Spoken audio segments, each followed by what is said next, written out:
Well, it's a Monday morning. It's very wet and miserable outside, and I'm back on the case with this A65 BSA engine.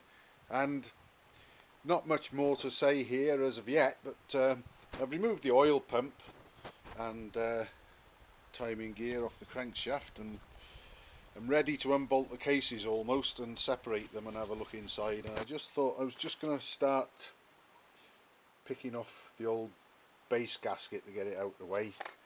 And as I was doing so, I noticed this here, this little disc of gasket material. It looks like it may well be from when the holes for the studs were punched out of it, but this was actually sort of laying round about there like that, and it's a long shot, maybe it's got nothing to do with it at all, but it was in the area where we've got the split in those cylinder barrels at the base flange, and it's possible, just possible, I'm not saying it is the cause, but I mean that being there at the thickness of the gasket effectively doubles the thickness of the gasket in that area alone. And when you tighten up all these nuts on the studs, I mean, I don't know when that one there failed, because that one just pulled out obviously with the barrels.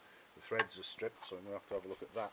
But it's feasible that maybe if that was laying there on the gasket like that, and all the nuts were tightened up around the cylinder barrel flange, you would have ended up with a sort of overhang there, where just by a few thousandths of an inch, the flange would have been trying to hang in fresh air.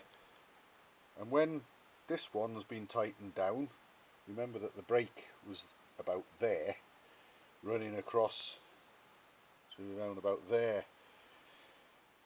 It may well be that tiny little bit of gasket material might be the culprit for the cracked and now scrap cylinder barrels. So just worth keeping in mind. It was there, it was in the area where the problem exists in the barrels. It's a definite maybe, as they say, and I just thought it was a point of interest just to mention that, but you can't be 100% sure, of course.